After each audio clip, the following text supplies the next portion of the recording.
Hello and welcome back to our live coverage of the UN climate talks here in Cancun in Mexico.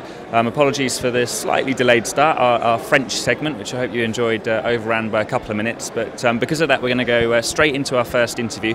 I'm delighted to welcome Eleni Despotou, who is I'll make sure I get this right, the Secretary General of the European Photovoltaic Industry Association. And you're going to tell us a little bit about solar energy and some of the potential that there is for solar. So just first of all, what does your organisation do? How do you support the solar industry? Okay. Thanks. First of all, thank you for the invitation. EPIA stands for European Photovoltaic Industry Association, as you said. So we represent all companies being active in solar industry, photovoltaic solar industry in Europe and worldwide. So we have around 230 members covering the whole value chain of production. We are based in Brussels. Why solar? So probably very few words about the product, what we are doing.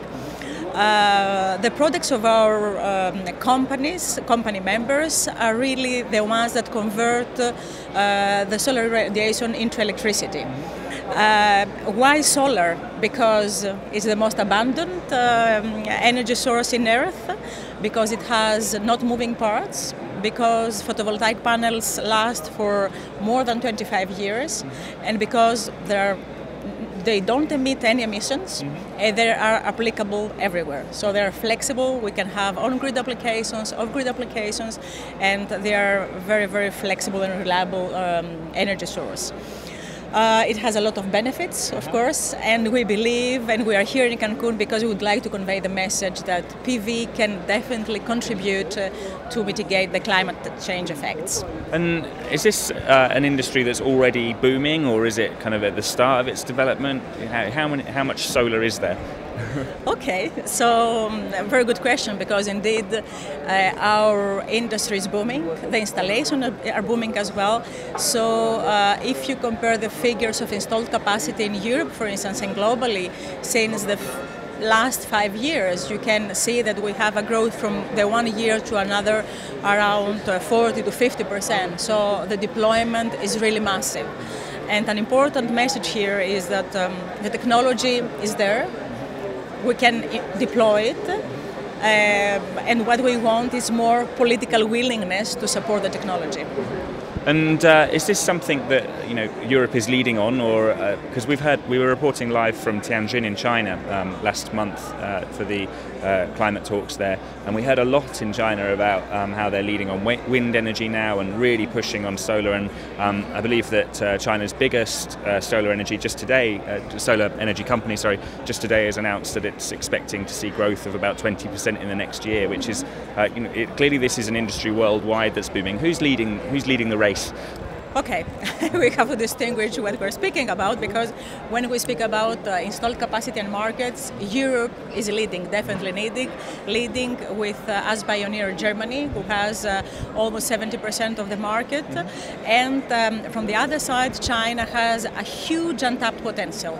And we have recently, and we have presented here, a study called Unlocking the PV Potential in Sunbelt Countries, which shows that China has the highest potential. It's quite attractive as a region, but we don't know whether the government will decide really to deploy and support the technology in order really to kick off the market deployment in China. So Europe is leading the market, and we hope, and a message to Chinese government and politicians is really that, as China has a huge potential, is really one of the top level Sunbelt countries. So China has really to open its market and just make it happen. And what about North America? Because obviously the politics around climate change in North America is very controversial, and the economic argument for tackling climate change and investing in renewable energies is one that we hear a lot about, and commentators in the US such as Thomas Friedman say, never mind the emissions, this is just a huge new economy that we ought to be investing in. Where does the USA lie in all of this? Is it the world leader? Is it going to be a front player here? Is it investing enough? What's happening in the USA? Yeah. Despite the fact that we are not focusing on USA, our colleagues from the Solar Industry Association are doing so. They believe that they will be one of the the biggest market in the years to come, and they have the potential to be. I believe it's a good excuse to say that, of course, it's a huge investment, etc., because we have, in any case, supported all kinds of conventional energy sources by today. So I believe you certainly know the Nicholas Stern report about the cost of non-action. So I believe that we don't have the margins really not to act. We have to act. We have to act now. We have to accelerate the path towards a shift of our economy to green economy. And what kind of solar solutions are there? So I know that my dad's recently put panels on his roof. So there's the domestic level solution, but then there's also some amazing photographs I've seen of power plants in Spain that just look phenomenal with the solar energy they're using. And then there's also talk of a massive array of solar panels in the Sahara Desert, I know. So what are some of the possibilities that your companies are pushing? Yeah. The possibilities are unlimited. So the nature of photovoltaic technology is decentralized, so we can very easily adapt it in small scale, big scale, on-grid applications, off-grid applications, industrial or commercial or rooftops or solar home system in developing countries, and it's very easily deployed. It's, let's say, a developer or a government takes a decision to create a huge park. You take the decision today, in 6 months' time you have your plant ready. There is another thing which is quite important, which is that photovoltaics is probably the only renewable technology which is applicable to the urban environment. You can put in every single building, you can put photovoltaic panels. Probably, I don't know if you're aware that in the Moon Palace there is an installation of 130 kilowatts of thin film technology panels, will be inaugurated tomorrow. It is done by Enel Green Power, and it will permit really to mitigate the CO2 emissions for the whole lifetime of the project, mitigate the CO2 emissions of the electricity production consumption during the event of COP16, which is great, I believe. And is this a solution that can be used away from buildings? So we're going to see solar-powered cars and solar-powered modes of transport, or is there a need for this to be kind of static? What is the potential here? Again, you have huge potential and really limited possibilities. It might be static, no static. You probably know the trackers, which are devices that really follow the direction of the sun, so to have a bigger performance. You may have it in consumer applications. You definitely know the calculators, the bags, the flexible roofs and the huge power plants. So it depends, but you have really a wide range of applications. And so why isn't there more solar energy if this is the case? Is it very expensive, or is it just simply political problems, or are people not educated, or is there a fossil fuel lobby kind of presenting? Why not more if it's this good? All about what you said.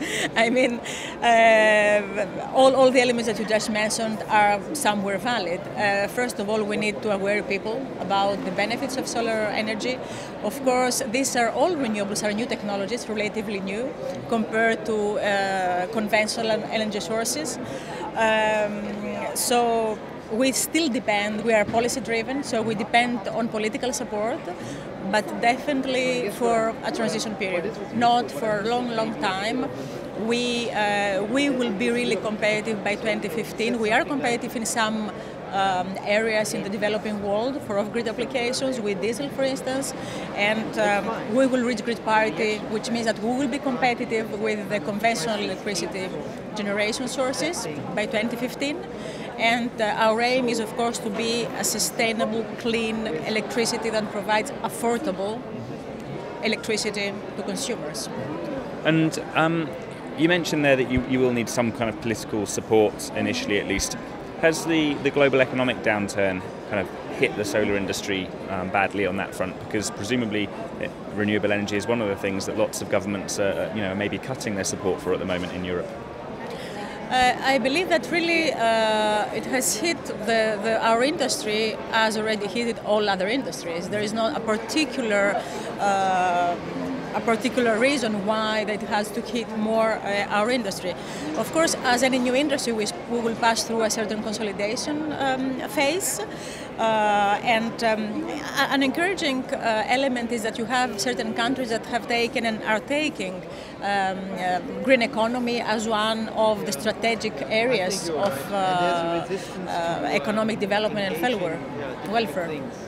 So if we meet you in a few years' time, in 2015, what are you going to be telling me about solar energy then? Are we going to have huge solar installations in the Sahara by then? Is it going to be, what kind of percentage of energy would you envisage it supplying for our markets in Europe? What should we look forward to in the future? So I believe that definitely photovoltaic technology will be a commodity. So everybody will be able to install in affordable prices everywhere, in any kind of applications. We might have, that there are very optimistic scenarios and projects about Sahara deployment. This might come true.